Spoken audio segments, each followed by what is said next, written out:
Hey there, Mr. Reddit here. Welcome back to another episode of r/Entitled Parent Stories. Our first story we'll be reading today. Karen demands her meal for free, but gets instant karma instead. After that, revenge on evil landlord.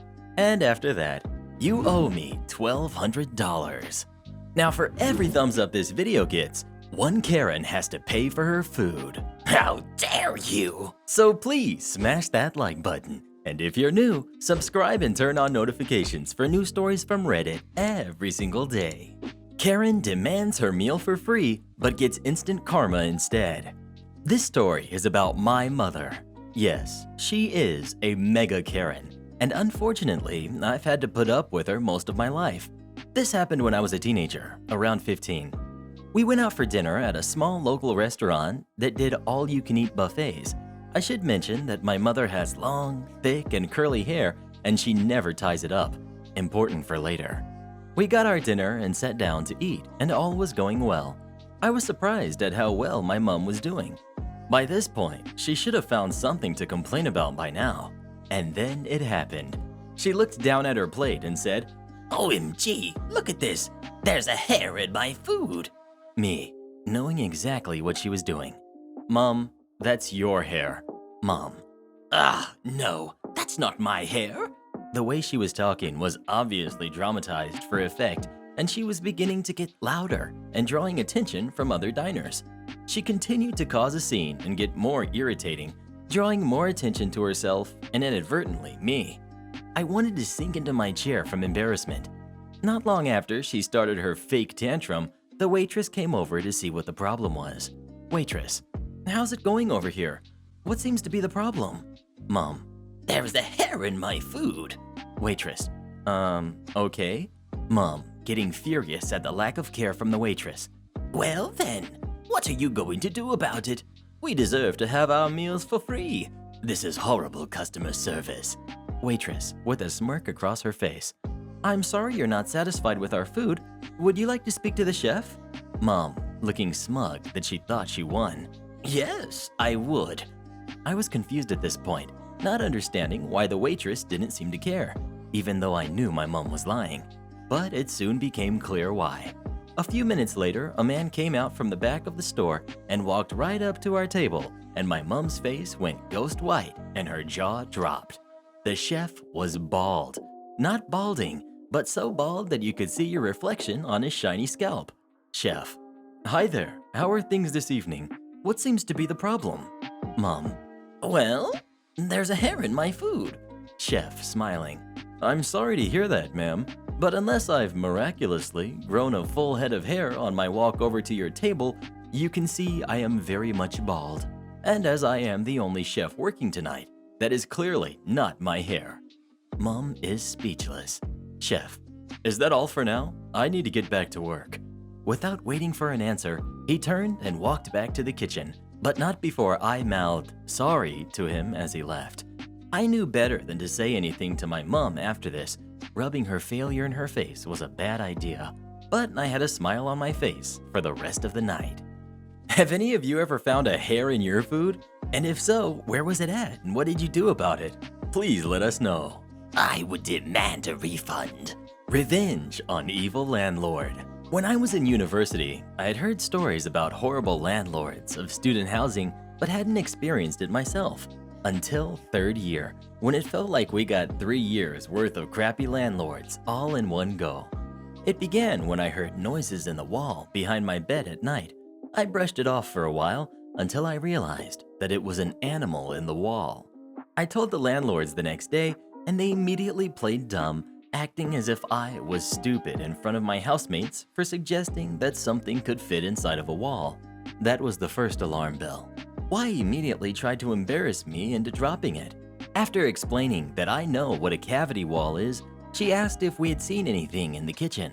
Oddly specific, we didn't think about it until later. From then on, her husband dealt with us. We weren't aware that he was our landlord too. A little time passes, still nothing done about the noise in my wall. Not that it was a surprise. I had worked out by then that it was probably something like a mouse, and that it could run through the terrace of houses. As long as it didn't chew its way through my wall or die in there, I put the whole thing on the back burner. until we were all sat in the living room and heard a thud in the kitchen, then squeaking. There was a giant rat in our kitchen. The rat disappeared into a hole in the completely crumbling kitchen wall, and the landlord claimed that we made it up and that they had never had a rodent problem. I contacted the previous tenants through Facebooking names I found on letters for them that had been posted to us by mistake. The property had had a rat problem for the last 3 years before we moved in, at least. I set a rat trap and caught one, took photos, and sent them to the landlord to tell him to sort the problem out. He told us that because there was a line in our contract about the landlord not paying for pest control, the contract specified wasp nests, etc. We didn't even think about rats when we signed it, that we'd have to pay the hundreds of pounds to fix it. He had knowingly written that into our contract so he wouldn't have to pay out, instead of fixing the kitchen wall and the exterior wall where the rats were getting in. To cut the rest of the setting the scene part of the story short, we called the council, who sent a pest control team. While on their visit, one of the men took my housemate to one side and told her that our landlord is evil and he is known for getting nasty.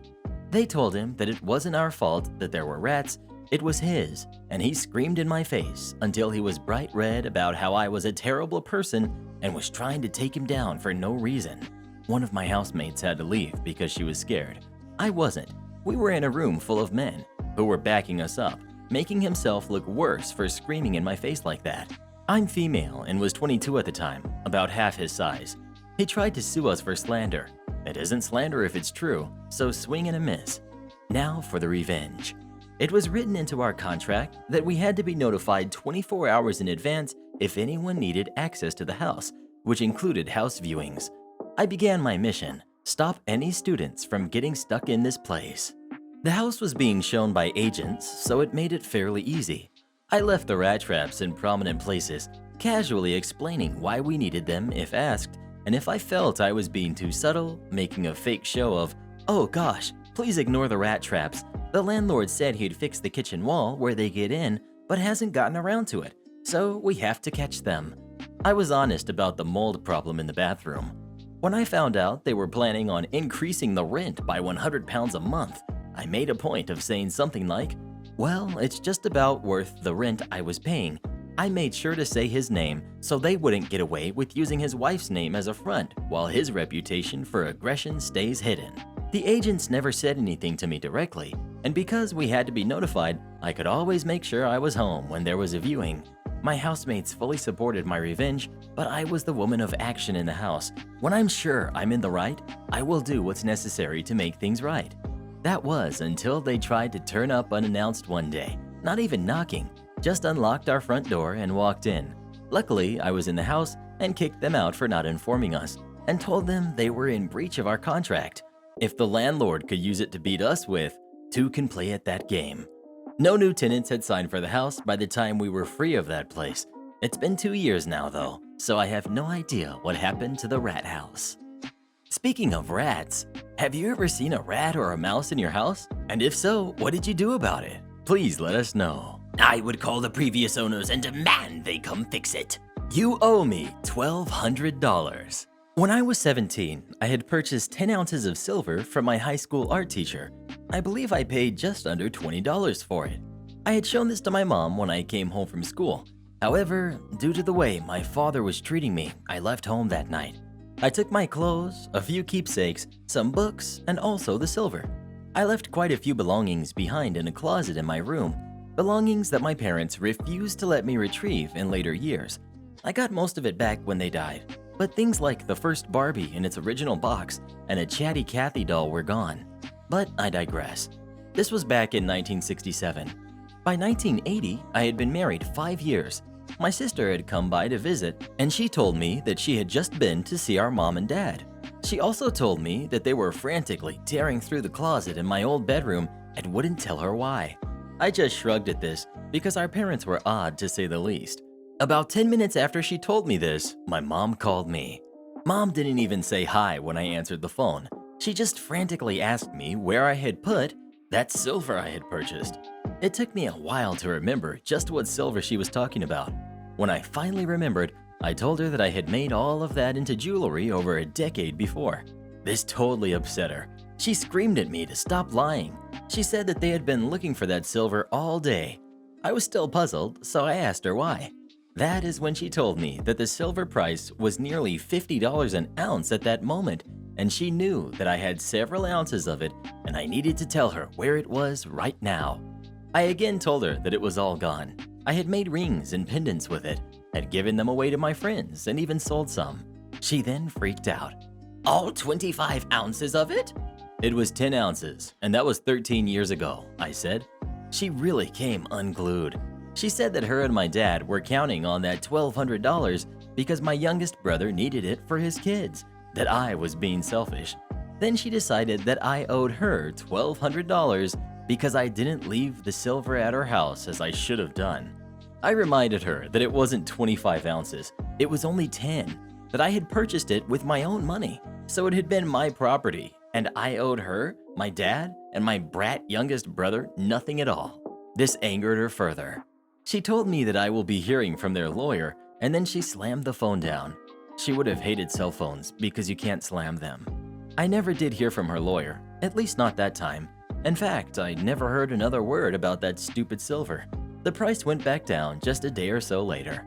It had been a weird fluke that had made it soar in price like that anyway. I mean, you can't just go get instant market value for metals like that, can you? I wouldn't think a precious metals broker would want to risk their money on a fluke. I'm sure that her dread lawyer told them this as well as telling her she had no case, if she even talked to him at all. Which do you like more, silver or gold? Please let us know. I prefer platinum. Entitled Aunt tries to get into the house, gets denied.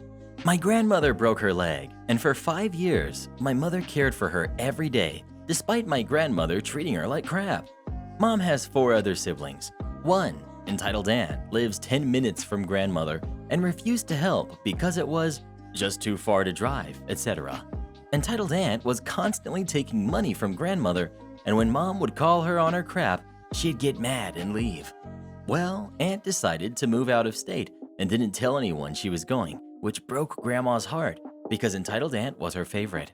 So Entitled Aunt makes no effort to call, check up, anything on grandmother, and when Grandma gets put in hospice, actually says, "My granddaughter is getting married for the 3rd time, so I'll see Mom then."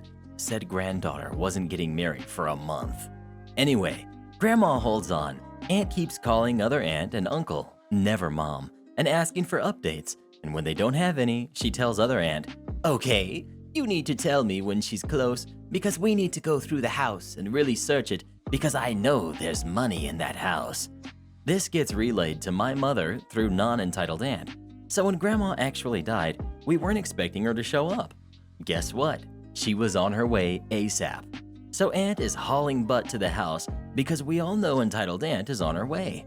Entitled Aunt gets there with Entitled Cousin, and I very politely greet them and inform them that Entitled Aunt cannot come into the house. This starts a massive fight because Cousin is the type to A, blow things out of proportion, and B, literally push her way into the house like what we say means nothing. I shut her down right there, preparing to be attacked. Mom eventually comes out, and it continues the fight where Aunt is screaming, "Why can't I come in?" Mom yells back, "Because you didn't give a crap about Mom when she was alive, so you sure as heck don't get to come around now that she's gone." Aunt calls me scum, tells Mom she raised scum, and Cousin gets back into the car threatening me by saying that when other Aunt arrives, she will let them in. Newsflash, she didn't. They called Uncle. He told them he didn't give a hoot and hung up on them. So now Cousin is threatening to call a lawyer and have us sued for what she claims is her mother's rightful inheritance, which she was given but threw back at me like a little brat. Didn't hurt much. It was only $5. Have you ever had any entitled aunts or uncles? And if so, what do you do about it? She did nothing wrong. Give her her inheritance. Entitled Mom complains about our neighborhood the day she moves in. This story is still going on. She is still complaining about our peaceful neighborhood. Here's the background tea. My neighborhood is 2 minutes away from one of the best, but not well-known, national parks. That park being the Wikiva River. Seriously though, there's a mini water park at the center of the river. It's amazing. Because we live so close to a national park, we tend to get deer, black bears, alligators, frogs, snakes, etc. I've lived in that neighborhood for around 5 years. It's quiet and small, and all of the dogs are calm boyos. Now you know the background tea, here is the real tea. Cast. We've got my dad, who manages most of the neighborhood. We've got entitled mom. We've got dad's friend, who also manages the neighborhood. I don't get involved in this story, by the way, but I will answer questions, I guess. Before we start, Dad has a chat with the realtor of the house, and the realtor says that she is quite entitled. Uh-oh. Entitled mom moves in the last open plot of the neighborhood, which is right next to my house. Dad emails entitled mom the welcome letter, which includes the stuff that would be appearing, such as the wildlife, and that it is frog mating season, so frogs will croak their heads off for babes.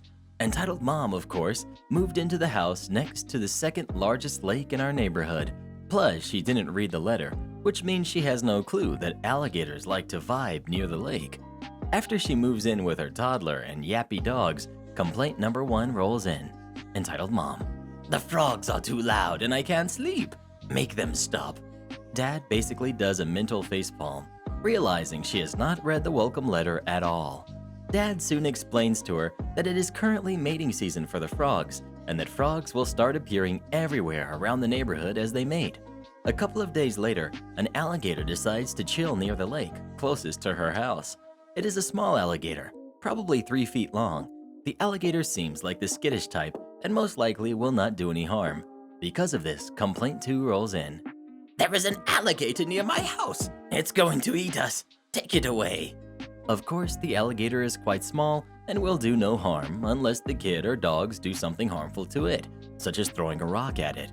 Dad talks to his friend about the situation and decides that the alligator will not be removed unless it poses an actual threat. Entitled mom did not like this, by the way. Complaint number 3 rolls in, which is an utter lie. OMG, the alligator approached me. It needs to be removed, now. Dad becomes quite annoyed and talks to his friend about how she made a complaint about the calm alligator. Entitled mom clearly lied to Dad and his friend to get them to remove the alligator when the alligator is legit just vibing peacefully. Of course, the dilemma is still taking place, so I might repost an updated version of this. Wait until she sees a hawk, deer, or a bear. Do you like nature and wildlife, or do you try to stay as far away from it as possible? Please let us know. She has every right to have them take that alligator away. Karen needs her very own checkout lane. This happened several years ago. I was shopping at Garden Ridge, which sold household items, decor items, gifts, and craft supplies. It was a huge store with 2 entrances and 2 sets of checkout lanes, one set at each entrance. I was casually shopping when a round woman in her 50s or 60s got right in front of my cart. She glared at me, and I tried to go around her, but stopped me again, saying, "You gonna help me or not?" I said, "What?" "I need a register open so I can check out." I looked at her, astounded. I said, "I don't work here, but there are registers open at the other entrance." To which she replied, "I don't want to walk to those registers. Now open one and check me out." I looked her in the eye and said sternly, "I don't work here." She threw her hands up in the air and started to walk away. As she was walking away, she turned and yelled at me, "This isn't over." I ignored her. I grabbed the last couple of items I needed and headed to the register/checkout. I noticed the line was not moving and I could hear that awful woman's voice. She was arguing with the cashier. The cashier called a manager. Other people waiting in line were getting impatient and it was showing. The manager arrived and instructed the cashier to open another register so that the rest of us, the sane people, could check out.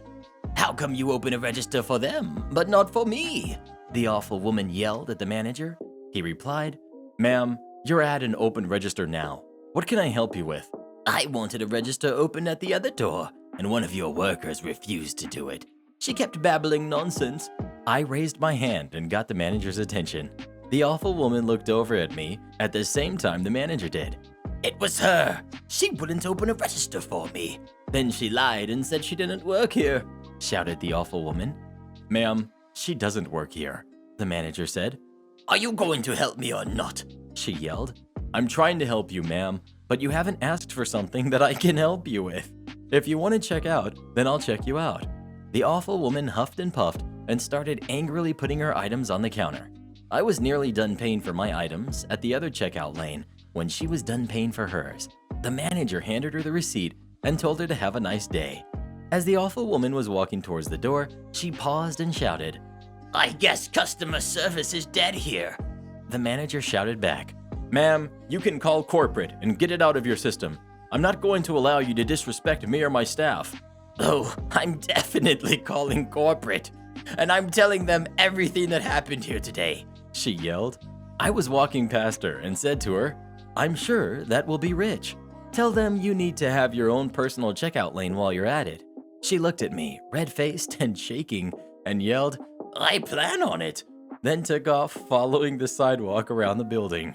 As I walked to my car, I was still in shock that someone can be so awful. What would you do if you saw someone acting like this? Would you say anything to them or just try to ignore them? Please let us know. She did nothing wrong. She just wanted help checking out. Entitled Kid throws away a free sandwich. I live in the Netherlands, so that is why my English is kinda bad. Sorry, close to a big city. I usually go there every other Sunday with some sandwiches for homeless people and sometimes for the kids playing outside. Almost all homeless people know me and when and where I am at Sunday. This story happened last weekend. I was giving out sandwiches to this guy when a kid approaches me. Entitled Kid, probably 15 or 16. Hello, I heard you were giving out free sandwiches, are you not? Me. Yes, for homeless people and for kids. Entitled Kid. Can I have one? Me. No, these are for homeless people and little kids. Entitled Kid.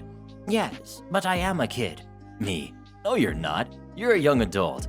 I don't know if this is a thing, but in the Netherlands it is. This is what we call people from 16 to 18 years old. Entitled Kid. But I am 12. Me, now irritated. Only this time. Entitled Kid. Yay. 3 minutes later, Entitled Kid comes back to me. Me. You're not kidding, another one. Entitled Kid. I want to bring this one back. I don't like cheese. Me, having no patience or respect for him anymore. I gave you a free sandwich, and you're coming back to complain about it? Yes, because I don't like cheese. Me. And what did you do with the sandwich? I threw it away. You did what? I threw it away. I shouted at him to get out of my sight. And since last week, I don't give sandwiches to anyone over 11 or people that are not homeless. Okay, so you might say, "OP, how dare you scream at a kid in public?" It's a simple answer. There are people out there who really need the food, and then there's a kid that complains about not liking cheese. And speaking of cheese, what's your favorite flavor cheese of all time? Please let us know. All I eat is brie. I have never been so degraded in my life. Hello, Mr. Reddit and the Re-Army. I love your videos. Your voices are fantastic. If you use this in a video, you have full permission. English is my first language, and I just suck at typing. And sorry about any incorrect formatting. I will try to keep this as clean as I can. Sorry if this is super long. So a bit of background.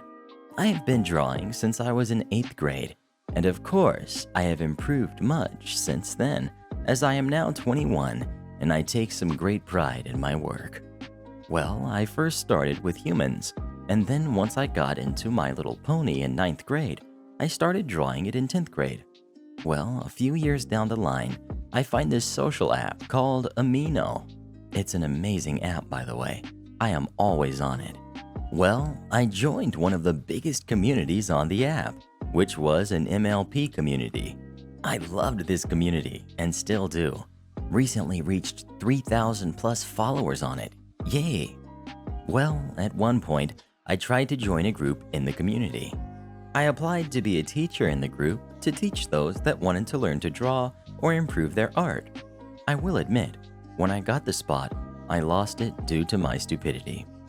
I started being difficult and claiming that I was met with hostility, and I did say I was going to leave, but only twice. I still think I kinda was, but that doesn't matter. Anyways, I ended up leaving the group because I didn't really want to stay in a group where I was going to be mocked and shunned. Well, just after I left, I lurked a bit without joining back to see someone had messaged in the group about me being an attention seeker. I was mad because they made me out to be a bad guy when I wasn't trying to be. Well, they ended up PMing me a bit later, and from the start, this guy acted like an entitled jerk. The following conversation took place. Just a heads up though, some of the messages might seem like they're out of order, but they are in order of replies, so there might be messages replying to a message from before. The lovely cast. We've got HG, me, and we've got Entitled Jerk. Entitled Jerk messaged me first. Can I tell you something about what art really is? Sure. And by the way, you are wrong about me. I wasn't seeking attention, and I wasn't trying to brag. I was just annoyed that I was met with animosity. I'll let you tell me if I can tell you what art is to me. He was quiet for a few, so I asked, you there? Yes, but telling you'll leave several times is kind of attention-seeking. I said it twice, only twice. That's still much. You need to get yourself together and actually listen to their criticism. What the heck, jerk? I wasn't going to keep myself in a group where I am not welcome. I don't need that kind of stress. You're far inexperienced at art. Gee, thanks for the vote of confidence. You need to listen and actually look for flaws in your art. You'll improve faster. I've only been drawing for 7 months, and I learned all that simply by taking criticism. How many times do I have to tell people that I have a lot to learn? I am taking an art class. I am in it right now, in fact. I already doubt my skills as is. I don't want more of a reason to. I am self-taught. There are a lot of basics I didn't learn. I have been drawing for 5 to 6 years. I started in 8th grade. This happened back when I was taking a college drawing class. Many of us are self-taught, but we tried to find flaws and look for every place where improvement was needed. You have misunderstood how art is supposed to be, how you're supposed to get better. You want to see how bad I was? I started with drawing humans. I don't want to. It was bad, I can tell you. Okay. Hair came from the middle of their foreheads, but now I draw way better than I did 5 to 6 years ago. Like even the ponies I draw now. I couldn't draw what I draw now about 3 years ago. I had only been drawing ponies for 3 years at this point. I draw way better than from 7 months ago. There's a huge improvement. You've drawn ponies for 3 years, but you still haven't learned their anatomy properly? And how have I not? I use bases all the time. I am a huge advocate for the use of bases as a teaching tool. I use them as reference all the time, and they are a huge help. Entitled Jerk sends a screenshot of one of my drawings. Base? I've never seen a base with those legs or bods. I interpret bases. Art is up to how you see it. The tail is wrong too. I see it differently than you do. So you are going to say that what I draw is wrong? That is not very nice or good criticism. It's very degrading. Entitled Jerk proceeds to draw over my art without my permission and sends me a picture. See any difference? I'm trying to knock some sense into you. Very rudely. You won't take it either way. It's like talking to a wall. So why bother being polite? You are denigrating my style and how I draw. That is not very nice. Oh my lord. You're using the "it's my art style" excuse? Well, you're really going to get a wall when you speak rudely to me. I did nothing to you. You are being a jerk. Really. There is no right way to draw. You have no right to dictate how I draw and make my art. Look at the red lines in my drawing. It shows how the drawings should have been. I never did. You're being rude by calling me a jerk. I'm telling you what art is. You're ignoring me when I am trying to knock some sense into you. You were rude first. I never called you a jerk. So what? You insulted me by degrading my art. The only way to get better grades is to listen to the teacher, you know? I know I have a lot to learn.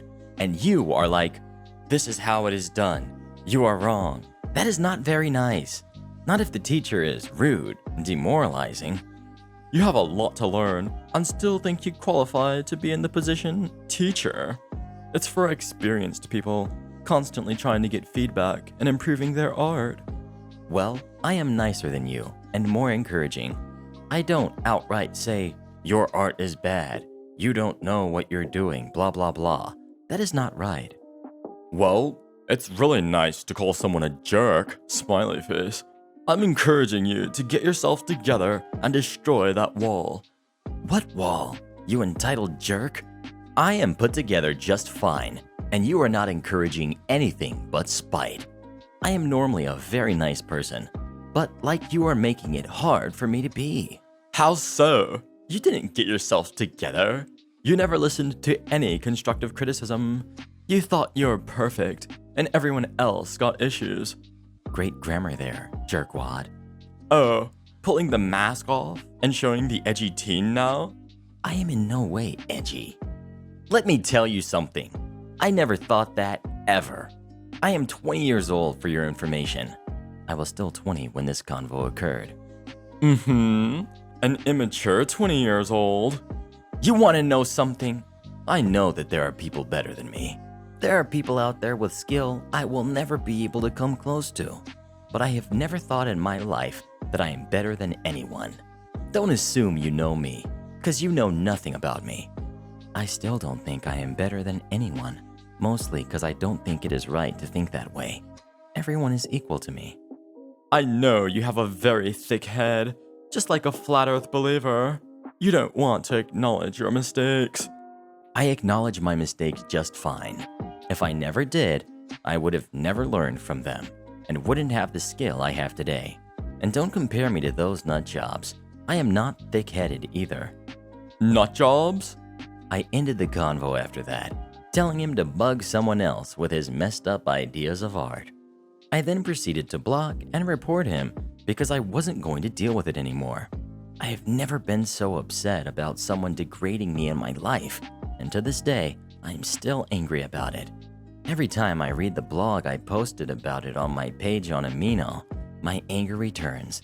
Even just typing this out, I was livid. Seriously, this guy just had a problem with me, and I didn't know why. But thankfully, I never heard from him again after I blocked him. Hey Karen, hit us with those special announcements. Huge shout out to Jeannie, our newest supporter on Patreon. Thank you so much for supporting the channel. Join as a channel member today or become a patron, and we'll give you a special shout out in our next video. And if you'd like us to make a special video for you, come visit us on Fiverr. Link pinned in the comments below.